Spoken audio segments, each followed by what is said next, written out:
Þú ert að hlusta á sportþáttinn mánudagskvöld á Suðurland FM.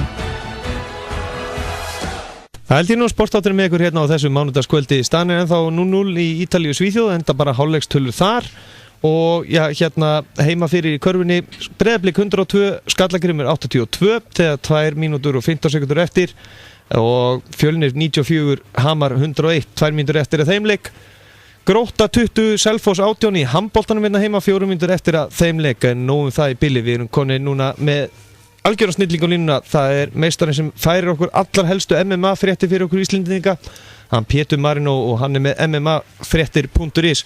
Heill og sæll félagi og já, velkomin aftur á línuna á sportþættinum. Það eru ansi langt síðan og þú varst á línunu hér síðast. Já, takk fyrir. Herru, það er náttúrulega, við getum ekki fara svo aftur í tíman hvað er búið að frétta úr MMA því að það er alltaf eitthvað að frétta. En í dag, það er það ekki ykkur Íslendingar í sviðsljósinu? Jú, það er Björn Lukas Haraldsson, hann er að keppa núna í á heimsmeistaramóti áhagamann í MMA. Það er náttúrulega bara reisastórt mót og það fyrir fram í Bahrein í Miðausturlöndum.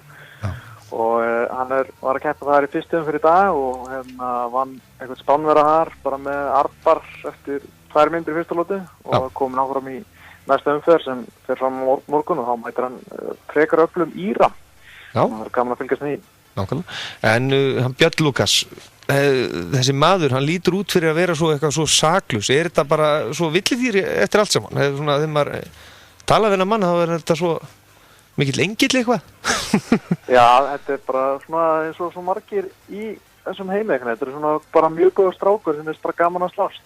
Og hann er bara það, hann er búin að vera að hugsa MMA frá hann var 13 ára gamall og núna er hann 22 ára gamall eins og leins. Búin að vera að æfa judo, jutsu og taekwondo bara frá því hann var eitthvað 13 ára gamall og búin að vera bara að undirbúa sig fyrir þetta síðan þá og hann er að líta ansi vel út núna. Já, nákvæmlega. En þetta er einmitt svona á svona móti, þetta er bara svona úrslita keppni. Það er svona bara Já, bara svona hreinn útsláttur og þú getur átt vona því eins og Björn Lukas, það eru 28 manns í hans flokki, þannig að hann getur, ef hann fer alla leið í úrslita, þá getur hann vona því að berjast 5 barda á 6 stöðum. Það er hann frí á föstudaginn en annars bara hann berjast bara 5 barda á 6 stöðum, það er alveg ansið mikið. Já, nákvæmlega. Þannig að þetta er svona, heljarinn að dagskrá, en hvernig er svona, því að það er svo stutt á milli barda, menn náttúrulega kannski áttar sig ekki á því að fara svona í búrið, þetta tekur rosalega bara ein lota, þetta er ekkert grín. Nei, þetta er rosalega erfitt og allir sem hafa klárað þetta eins og Bjarki Þór, hann tók einhverja 5 barda á 4 stöðum, hann vann Evrópumeistaratitilinn 2015 og hann sagði að auðvitað var hann svona smá meiddur eftir hvert bardaði eitthvað svona ymsli hér og þar, hann var erfið svona andlega að peppa sig upp í næsta og búin að upplifa adrenalínu að vinna barda og keyra rosa upp og svo var það bara að keyra aftur niður og slaka á því að þú var að gera þetta aftur á morgun. Það fannst þeim erfiðast og allir sem hafa farið gegnum þetta og komist eitthvað áfram, finnst það svona erfiðast er að peppa sig aftur upp í næsta barda og ekki sé orðin þreyttur og búin að gera þetta þrjátaðir og að hafa hausinn enda á sterkan og það er erfiðast að vita. Og hann mætir einmitt sterkum Íra á morgun, veist eitthvað þennan Íra sem hann mætir? Já, ég kíkti aðeins á hann og ég var að spjalla við írska vini mína sem þekkja til hans, þeir segja hann sé mjög góður og hann er með 7 sigra núna eftir daginn í dag og 2 töp á amatörferðlinum og hann lítur út að vera bara nokkuð öflugur og það verður bara forvitnilegt að sjá hvernig þetta fer, þetta svona lítur út að vera öflugæi og allir sem ég hef talað við sem hafa ætt með hann segja hann sé mjög góður og þeir þekkja Björn Lukas líka og segja bara að þetta verður hörku bardaginn. Björn Lukas, hann er þannig bardagamaður það ekki, hann vill helst bara klára bardaginn að snemma eða svona með hvernig hann berst? Já, hann er bara búinn að vera að gera það, hann er búinn með núna 3 áhagamannabardaga og hann klára alla bara 2 mínútum cirka og hann er búinn að vera klára á bæðin með róttöki í gólfinu eða tæknileg róttöki og svo er hann klára 2 núna í röð með armbar af bækinu og það er bara útrúlega flott hjá hann og það er gaman að sjá hvað hann ætlar að gera á morgun. En þetta er náttúrulega bardagapinn sem hann er að mæta á morgun er náttúrulega með talsverða meira reynslu ekki satt? Já, allan í MMA, hann er náttúrulega með einhver svona nýju barða með Björn bara með 3 en Björn með svo ógeðslega mikla reynslu, bara keppnisreynslu úr sko taekwondo og judo og jutsu og hann segir það sjálfur, hann verður ekkert stressað þegar hann var að keppa, hann búin að gera þetta svo oft, hann búin að vera bara að gera þetta sem hann var krakki og þá var þetta bara eins og svona nahar degi eftir office sko. Já, nákvæmlega. En þegar maður rennir í gegnum sínu höfður MMA fréttir að þá er það ekki fleiri Íslendingar að fara áfram í sviðsljósi, það er Fightstar, það er nú stutt á milli hvílda hjá þessum Björkum alltaf. Já, Bjarki Þór náttúrulega verið aftur á næsta Fightstar kvöldi í aðalbarðanum, verið að fara að verja þá Evrópumeistaratitilinn þar. Hann mæti mjög öflugum gæja þar, gæja sem Conor McGregor vann einu sinni fyrir mörgum árum. Já. Þannig að það er svona stærsta nafni sem Bjarki Þór hefur fengið. Og svo voru Bjarki Pétursson og Bjarki Ómarsson að fá bardaði líka.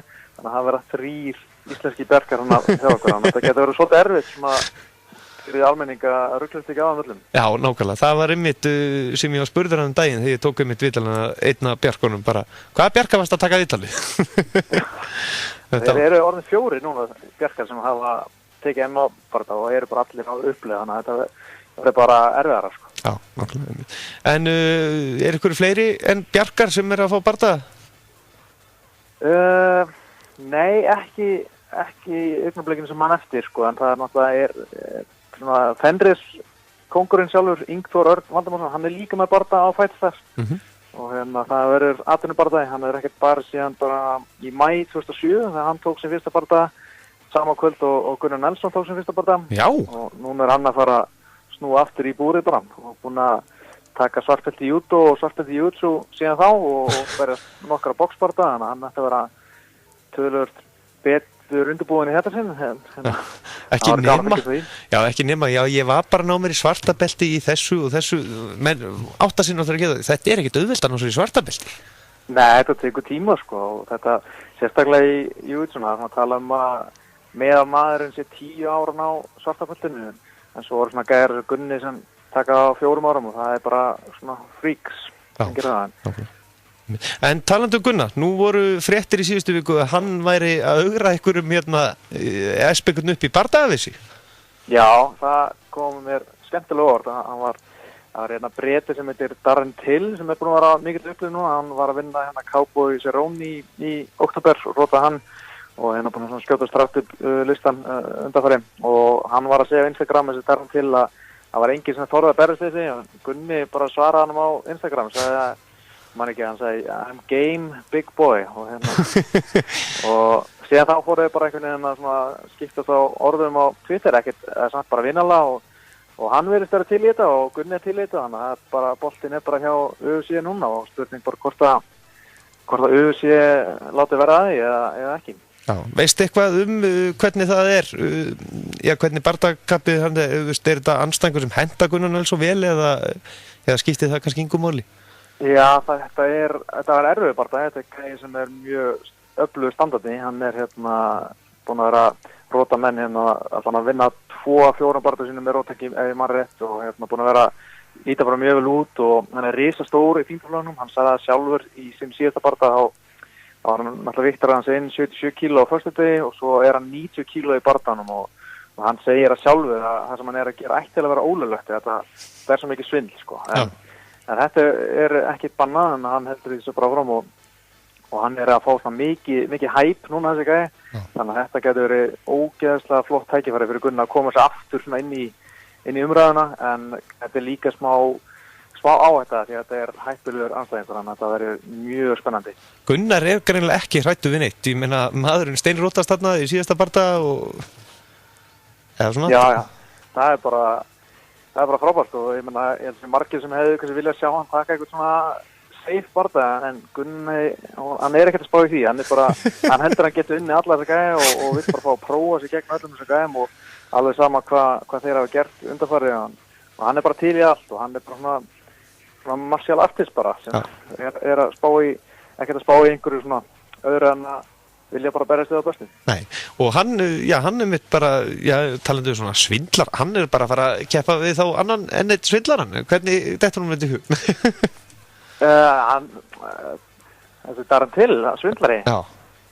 Nei, ég myndi nú ekki segja að hann sé svindlari þó hann sé að skera mikið niður. Þetta nú allt innan reglana, sko, en hann ekkert að pota í eigun þessi. Hann alveg hérna, svona, fylgir reglunum alveg í búrinu og ég bara með einhver vísind á baka sig hvernig hann næri öllum þessu kílóum af sér og bætir hann aftur á sig en hann alveg, þetta sómapiltur þetta. Já, en hvað að frétta af potarunum hérna, hann að fá okkur stóran bardaga?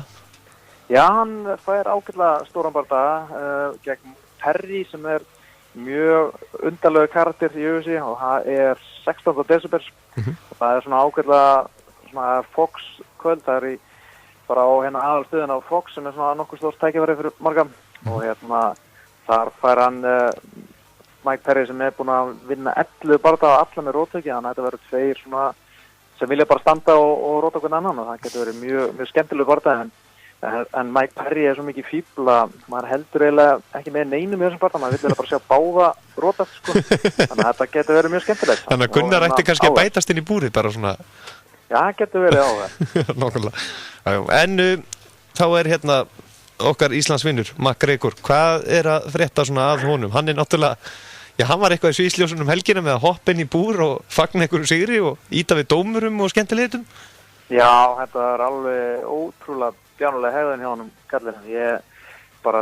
Maður hristi bara hausinn yfir þessu, sko. Hann náttúrulega stekkur yfir búrið þegar bardan í rauninni ekki búinn. Dómarinn, sko, lotan var að klárast en dómarinn var að stoppa bardaðana því að lotan var að klárast og allir held að vera að stoppa því að hann var rótaður hann var að tapa eftir rótök og hann var svona smá ruglingur hvort að bardaðan væri búinn eða ekki og þannig en Conor var alltaf æstur og fagnaði hennar vininn sinni sem hefur alveg gengið gegnum mikla erfiðleika þessi sem var að vinna og æfingafélag hans og hann var aðeins og æstur að fagna með honum og svo bara þegar dómarinn ætlaði að reka hann út af búrinu þá var hann bara brjálaður og ég menna þetta ekkert grín að gera svona því að hann gæti alveg fengið bann og það bara mjög leiðilegt fyrir hann. Það svona talað að hann átti að berjast 30. desember á UFC 219 en eftir þetta þá muni UFC refsonum og banna hann að keppa en ég veit ekki hvort það sé rétt, ég get alveg trú að UFC segi eitt en meini annað sko. Já, hann náttúrulega, hann ekki orðin það mikið stjarna, það bara, hann stjórnlaus. Já, það mjög erfitt að stjórna því að UFC náttúrulega þarf þessa stjórnu því að hann langstæsta stjarnan, þeir þurfa hann virkilega mikið á þessum tímum því að það ekki mikið margar aðrar stjórnur sem hann í gangi núna, ég meina Ronda Rousey farin og John Jones ekkert að fara að berjast á nættinu og þannig að þeir þurfa UFC með Conor en Conor á náttúrulega bara það þessi íþróttasambönd sem munu gefa hann væntanlega eitthvað bann og UFC getur eiginlega bara ekkert gert í því. Þeir þurfa bara að lúta reglum íþróttasambandsins og það verður svona áhugavert að sjá hvort og hversu mikla refsingu hann fær. Hann ekki að keppa en hann samt keppandi og stekkur yfir búrið og ég meina þegar menn sko hafa annarkur frindómara þegar þeir að berjast eða dangla í þá fengi alveg 6 mánaða bann til eins árs bann sko. Það verður áhugavert að sjá hvað mun gerast bara. Já, nákvæmlega. En talandu það einmitt, það eru stranga reglur í þessu sporti og þetta náttúrulega, þú ert væntanlega þreyttur á þessu spurningu. En hérna á Íslandi, þetta eru stranga reglur, eitthvað möguleiki á því að ykkur tíman að við getum, eða sem að þetta sport geti verið hluti að ISI, Íþróttasamband Íslands? Já, ég alveg alltaf að vera meira bjartsitt sko. Það búið að vera einhver vinna hjá í sjálfstæðsflokknum þegar voru að leggja fram einhvers konar drauga frumvarpi ég veit ekkert í pólitík en ég veit ekkert hvernig þetta virkar en það einhver vinn að fara af stað sem búin að vera í gangi núna undanfarin ár og að reyna að fá þetta löglegt og gera eitthvað svona smá skýrslu á hvað það að gera og svona þannig að boltinn alveg komin af stað en það er kannski lítið búið að gera undanfarin en það búið að vera náttúrulega mikið að kjósa nýja stjórn og allt það sko þannig að lítið að málum bara yfir höfuð sem að vera afgreitt en ég gæti alveg þetta verður erfitt, ég held að það verður mikill svona bardagi bara að fá þetta samþykkt og margir munu vera mótus og sérstaklega kannski svona eldri kynslóðin en ég held að ég hef alveg trú að það geti gerst. Já, nákvæmlega. Og þá fer kommentakerfið á fullt. Já, það verður veisla. Nákvæmlega, það verður veisla, nákvæmlega. Pétur Marino, það ábygglega eitthvað sem við erum að gleyma, mannstu eftir ykkur sérstökur núna svona næstunni sem við erum að gleyma að fara yfir? Nei, í rauninni ekki. Það bara minna á Björn Lúkas, hann keppar á morgun og það hægt að fylgjast með honum á, bara á Mjölnir snappinu, ég held að bara Mjölnir MMA og svo líka hægt að fylgjast með honum bara á það eitthvað app sem hættir að ná í sem heitir Bahrain TV og það hægt að horfa á þetta allt í beinni í símanum bara. Þannig að mæli með því að kíkja það. Já, bestu þakkir og gáðir með og fyrir nánari upplýsingar þú náttúrulega verður með heitustu fréttina, þú kemur beintið það kemur skýrslu eftir bardagan á mmafréttir.is. Þetta kemur allt beint þar. Já, þakkaði kærlega fyrir að gefa okkur tíma og gangið sem allra best. Takk fyrir. Já, takk sem leiðis. Já, blessaður. Já, það held ég nú mmafréttir.is, það alltaf helsta úr því sporti. Alltaf nóg að gerast þar en leikjum kvöldsins lokið hérna heima fyrir hérna í handboltanum heima. Fyrsti sigur Gróttu í Höfn í vetur og fögnuðurinn að sjálfsögðu gríðarlegu núna í Seltjarnarnesinu í Óli Steill karla. Þar sem Grótta hafði betur gett Selfoss 22-21. Nú gangur leiksins á þannig að staðan var 12-11 í hálfleik fyrir Gróttu og svo sildur bara vel fram úr þeim og komst mest í 4 marka fórustu í síðari hálfleik. Lokatölur 22-21 og lokamínútan hún var svaðaleg. En það var nú þannig að á 59. mínútu var staðan 22-20 þar sem að Guðni Ingarsson fiskaði víti. Teitur Örn skoraði því og þetta var svakalega lokamínúta. Kári Garðarsson, þjálfari Gróttu, tók leikhlé og það voru þá heilar 35 sekúndur eftir að leiknum og svo tapaði Grótta boltanum þar sem Guðni Ingvarsson stal boltanum á loka sekúndunum. Atli Ævar Ingvarsson fékk svo 2 mínútna brottvísun þar sem allt var að sjóða upp úr þegar 6 sekúndur voru eftir þegar Hannes Grimm lenti í gólfinu og hélt handlegginn á Atla Ævari og Atli fékk brottvísun. Selfoss hélt hins vegar boltanum og býðu þess að taka aukakast, það voru 6 sekúndur eftir en Hreiðar Levi Guðmundsson nokkur snillingur varði lokaskoti frá Einari Sverrissyni.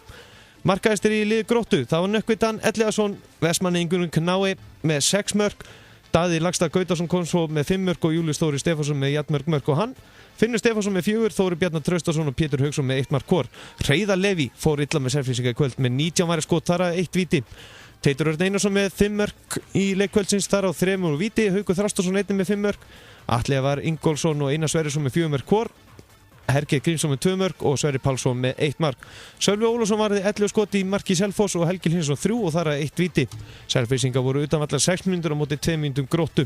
Við ræðum handbolta hér innan skams og svo eftir það þá ætlum við að heyra í Benedikt Rúnari Guðmundsssyni, körfuknattstjálfara og svo ætlum við að fara í 5 leika og ítalska boltan, hvað heldur þú? Ítalar eru ennþá að berjast fyrir því að komast á HM en staðan er 0-0 í Ítalíu Svíþjóð. 62 mínútur liðnar og þetta er þá í fyrsta skipti sem að Ítalía kemst ekki á HM fara leikar svona því að Svíar unnu fyrirleikin 1-0. Fyrri hálfleikur búinn að vera mikill hasar, 4 gul spjöld á loft og Svíar áttu meðal annars að fá víti í byrjun leiks. Þetta er alveg magna. Stefán Orlandi verður þá á línunni strax eftir leik.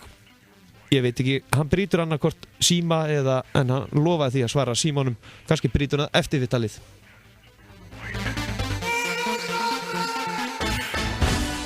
Allt sem tengist íþróttum. Sportþátturinn mánudagskvöld á Suðurland FM. Jólin nálgast. Hvert ferð þú á jólahlaðborð?